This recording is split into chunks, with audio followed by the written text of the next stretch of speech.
My distinguished colleagues, I stand before you today with a heavy yet resolute heart.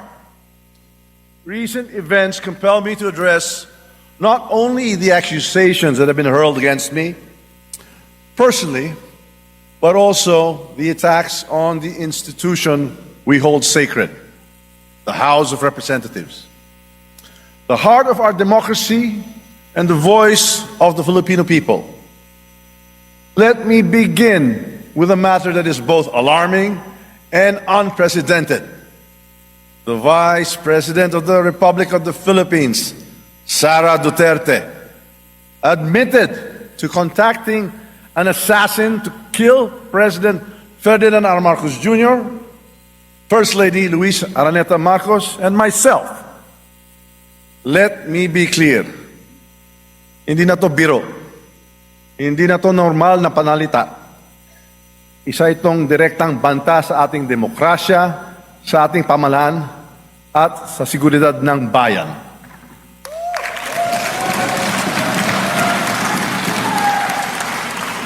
Such statement is not just reckless, it is dangerous. It sends a chilling message to our people, a message that violence can be contemplated by those in positions of power. This is not just an affront to the individuals targeted, it is attack on the very foundation of our government. It is an insult to every Filipino who believes in the rule of law and the sanctity of life. Violence has no place in our society. It is irreconcilable with the values that have taught and guided us for years. Values of respect and amicable, peaceful conflict resolution. We cannot let this pass as mere rhetoric. The gravity of such confession demands accountability. It demands answers. It demands that we, as the representatives of the Filipino people, take a stand to protect our democracy from any and all forms of threats. The actions of the Vice President will go down in the annals of history like a nightmare that will haunt our people for generations.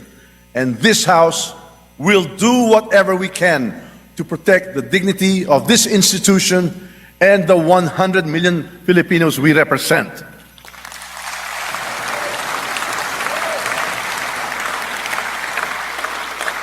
Now, let us address another serious matter: the Vice President's unfounded and baseless accusations that I am plotting to destroy her because of alleged political ambitions for 2028 elections. My colleagues, these accusations are not only untrue, they are a desperate attempt to distract from the real issues at hand. Malinaw ang katotohanan. Ang trabaho ko bilang speaker ay maglingkod, hindi manira. Ang politika na paninira ay hindi kailanman naging bahagi ng aking prinsipyo.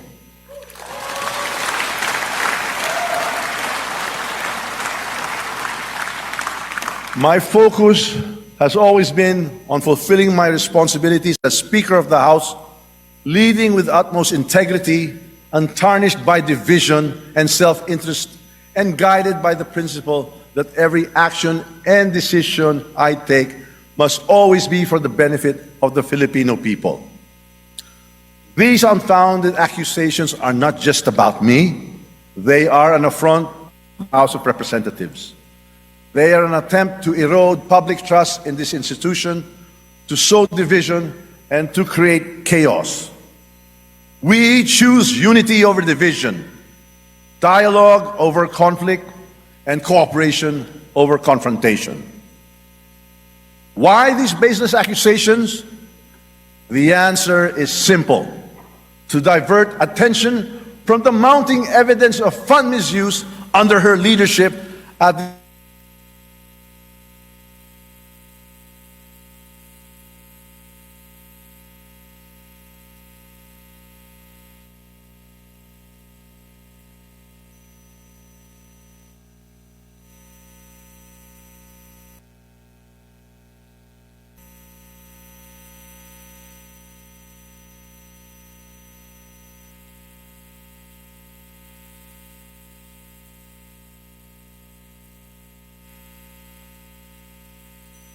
and accept vague explanations and evasive responses. Kung wala kang itinatago, bakit hindi sagutin ang mga tanong? Karapatan ng taumbayan na malaman ang katotohanan. Hindi ito personal. Ito ay usapin ng pananagutan at tiwala ng taumbayan. Not negotiable. Instead of providing clarity, we have seen attempts to shift the narrative, to create distractions, and to fabricate stories. But let me remind everyone that truth is resilient. No amount of noise can drown it. This House of the People is a sacred institution. It is the embodiment of the people's will, and its dignity must be upheld at all times. Ang Kongreso ay sagrado. Ang mga patakaran at seguridad dito ay hindi nilalabag. Ang paglabag sa mga ito ay kawalang galang sa taumbayan ng ating pinaglilingkuran.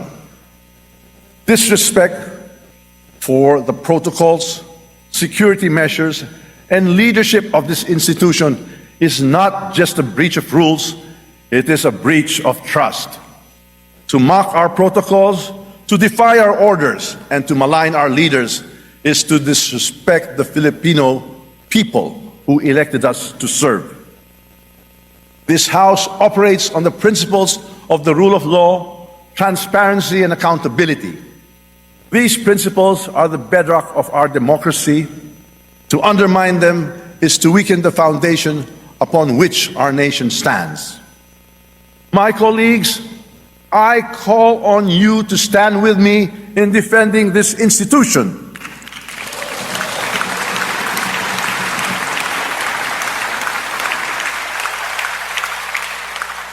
Ipaglaban natin ang dignidad ng Kongreso. Ipaglaban natin ang katotohanan. Ipaglaban natin ang ating demokrasya.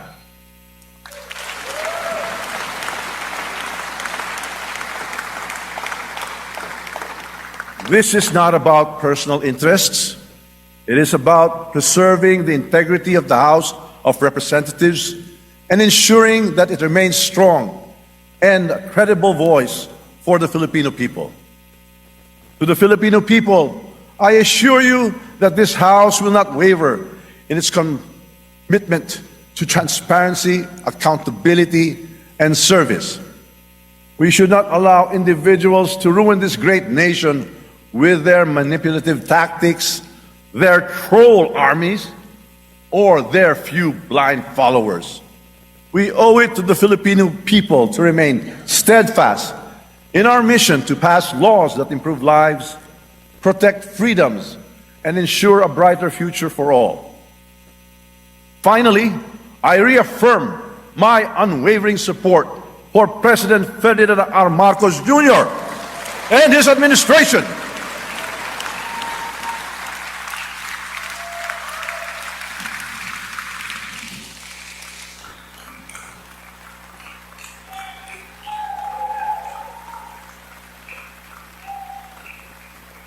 Together, we will continue to advance the reforms and policies that will lead us to economic recovery, national security, and a more equitable society.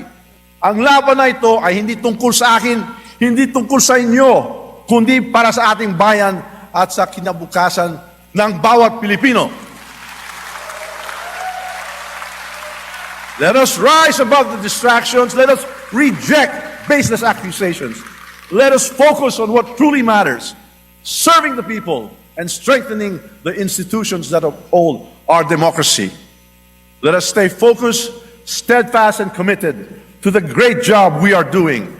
It is indeed my honor and privilege fighting this battle with and for all of you. Thank you, and may God bless the Philippines. Mabuhay ang Kongreso! Mabuhay ang sambayang Pilipino!